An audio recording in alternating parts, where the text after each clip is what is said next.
I have a new lightsaber to open up, and we're gonna make a new costume for it. This is from Sabers. This is the Dark Rey, the switchblade, this foldable, double-edged flipperoo, the super sharp teeth red super saber. The last few lightsaber companies that have reached out to me and said they want to send me a saber, I go, well, what about the Dark Rey, you know? And they're like, Jen, we're not sending you that. But Sabers was like, sure, what's your address? And so here it is. It is one of the most unique sabers with the double-bladed, collapsible, foldable thing. And I kind of want to make a Dark Rey costume to go with it. But let's open this first. I have a few lightsaber cases. This is so much bigger and heavier than the other ones. Oh, the red on this. How amazing. Oh, that is a great design. Okay, so we have two blades in here, obviously. I'm gonna unwrap this. Look how pretty. Oh, I'll take the plastic off these blades.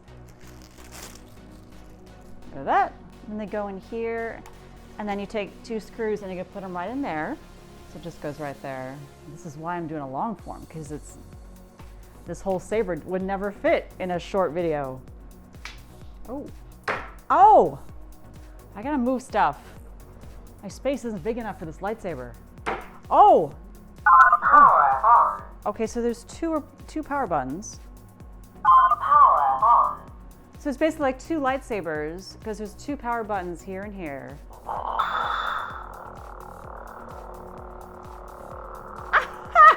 Man, I am so worried about getting this scratched up. This is beautiful.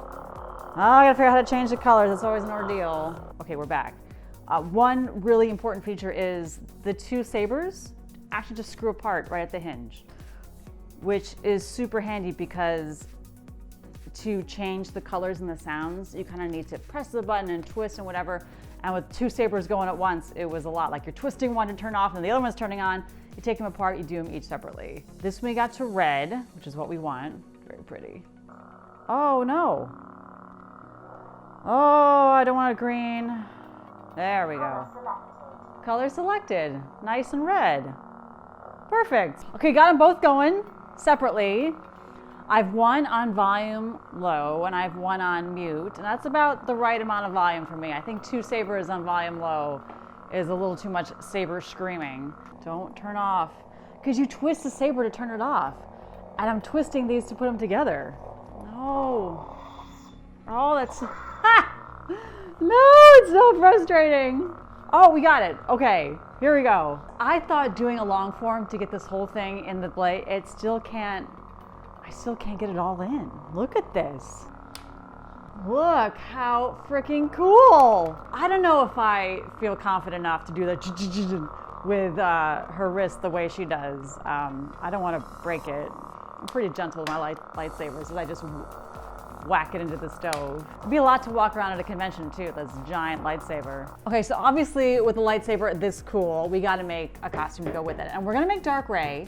And I wanna make Dark Rey, but I gotta be honest, the look in the movie isn't my favorite, even though I totally get what they were going for. They were going for like someone who is an empress. Rey spends more time sitting on a throne than she does actually fighting people. She's a sitter, not a fighter. So while I get it, I just want to do something that's a little bit more like battle Dark Rey. I mean, she has a lightsaber, right? So in the art of the Rise of Skywalker, and I have all the art of the books for all the movies, they are fantastic. There's all kinds of concept art, what was sketched before they got to the final thing. And I want to do this one. See how this one still kind of looks like what Rey would wear? And I like the design features of her previous looks, the wraps and so forth, coming into this one. Like this looks like what she would pick out for herself to wear, at least early on before she became like Empress Super Dark Rey. So we're gonna make this. So she's got body wraps there, a belt, she's got arm wraps, higher than what she normally wears as Light Rey. She's got some boot wraps, that's gonna be super fun to make. I like this. This is what we're gonna make. Okay, so to make this, I have some fabrics. I have an old black t-shirt I'm gonna build everything on top of. Here's some black pleather I had that'll make the belt. I got some poly chiffon that'll probably be good for her wraps. I'm gonna pleat the shoulders, and some black scuba that I'm gonna do the arm and the leg wraps. Hopefully I got enough of this. I'm gonna keep it real simple, maybe build it in like a day. The great thing too is I've made all the Reys. Like I've made them all. I've done that crisscross wrap 3 different times for Scavenger, for Jedi training, for Rise of Skywalker Rey. What's different about the concept art though is I feel like this is more deliberately pleated on the shoulders rather than just gathered. And I feel like, pleats, gathers, who cares? Except I feel like the pleats is a very deliberate design choice to kind of match the sleeve pleats on Kylo Ren. Like she was inspired by Kylo's sleeves to make her own kind of sleeves and wrap deal. So I'll do some pleating, but if it makes sense to gather, I'll do that too. I mean, it's a concept art costume, right? We can kind of have some fun with it and have some loose interpretations of the drawing. The chiffon is 60 inches wide and I bought 3 yards of it, so first I cut it in half lengthwise. I put my t-shirt on the dress form, and at the midpoint of the 3 yards, I just took each piece and started pleating it at the shoulders just to make sure I had a good idea of the size of the pleats and the spacing.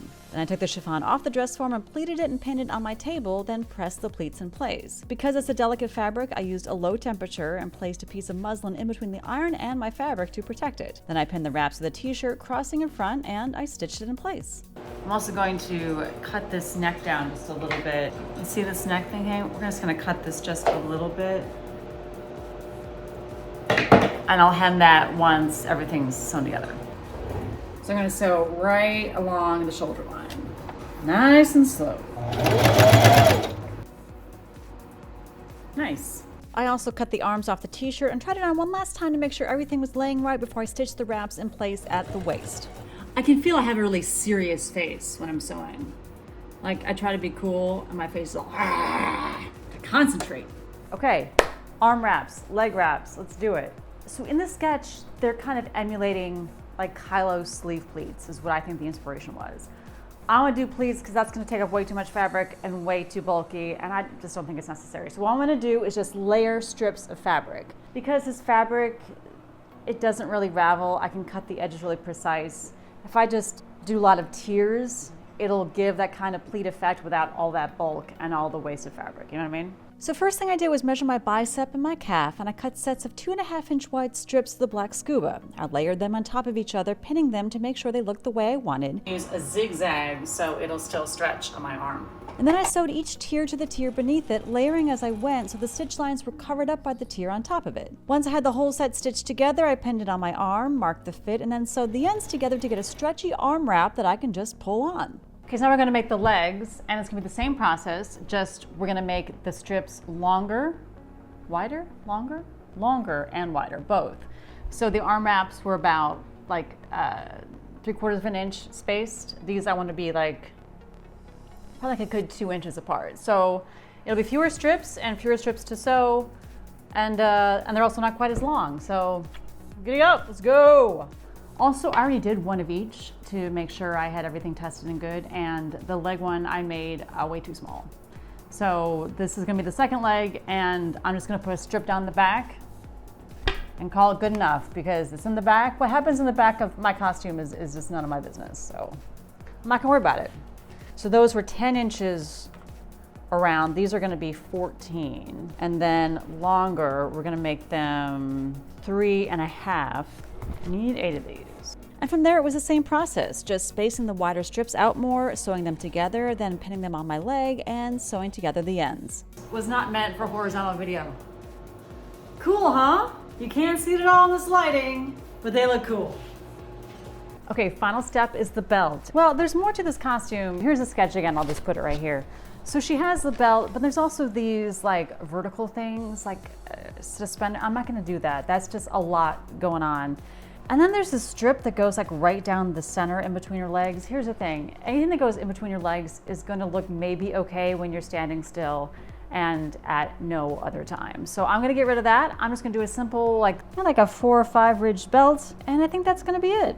Feel good about it. I know I'm simplifying it a bit, but I think it's this costume is just for fun, and it's not accurate to the screen because it wasn't made for the screen. I am noticing though her wraps are a little shinier than I have, and I'm worried because my wraps are so matte they're not going to show up. Like on Kylo's sleeves are waxed, and that sheen, you can really see the definition in the tiers. Mine are matte. I can still see that. It's a future gen problem. Right now we're going to make a belt. I'm just going to use some faux leather and just probably pleat it a little bit. Pleat. I took this black pleather and cut a piece 4 times as wide as the width of the belt I wanted and 8 inches longer than my waist measurement for an overlap. I once again used an iron protected by a piece of muslin to press the pleats. I did about 7 3/4-inch pleats, and because pins make permanent holes in pleather, I kept the pleats in place with a combination of sewing clips and painter's tape. When I went to stitch them in place, I used a Teflon foot, which allows more grippier fabrics like leather or pleather to be sewn without sticking to the foot or the needle plate. This is not an affiliate thing or anything. I can't say enough about this foot set I have from Madame Sew. I got them as a gift one year from Amazon. It's like every possible foot you would ever need. I think it was like $50, but you go to the store and a foot's like $5. So, and this has 32 in them. So, and it comes with this great case with all this organization. Love this. Unfortunately, this particular pleather was really plasticky and textured and just refused to go smoothly through the machine. Yep. Just pulls right away. Oh, so frustrating. Now, I read there are tricks you can do to make it go smoother, like putting a piece of tissue paper in between the sewing foot and the fabric, but after sewing it 3 times and puckering every time, hate it. I decided on a new technique. At some point, you have to just weigh, what is the future of this costume? Am I making this to wear over and over and over again, or am I wearing it just to kind of look good for right now? Or don't I know yet? So what I think I'm gonna do is I'm actually going to glue the hem and leave the pleats just kind of free for now until I either figure out a better solution or use a different fabric. I'm actually pretty happy with the pleats. Obviously, I'm going to unpick this sewing here where it got all puckered and find a better fabric and then redo it in the future. There's no shame in gluing. I mean, why'd they invent glue if we're not supposed to use it? It's just definitely not a long-term solution. It's a fine for right now solution. And this way it gets the piece done, it gets me unstuck from it, and then I can give it some thought and find a new solution for a new piece. Because I have sewed I haven't shot video of it because I've just gotten so frustrated. I have tried to sew this hem so many times and it just keeps getting all wrinkled. Oh, and the glue gun's all ready to go. Here we go. Because the pleather has kind of a fleecy backing, the glue worked great. Just a thin line to secure the hem on the top and bottom edges. So that's all kind of nice and even and not puckery like it was before. And I don't know why I plugged this in on the right side when I'm left-handed. That's it's extremely nonsensical. I didn't glue down the pleats, but with the hem secured, when it's worn snug against the body, everything stays in place. So then I cut and sewed Velcro to each ends for a closure. And the final step, I cut and sewed a loop the width of the belt to cover the closure.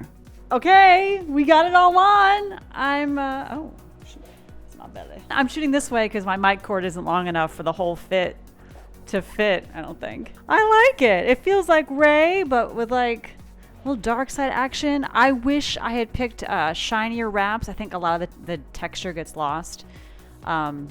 But I'm gonna get the sabers charged. I'm gonna go outside where the light is way better than it is in here and do some poses. I'm happy with this. I kind of whipped up in a couple days with not very expensive fabrics. It goes great with the saber. Again, thank you, Neo Sabers.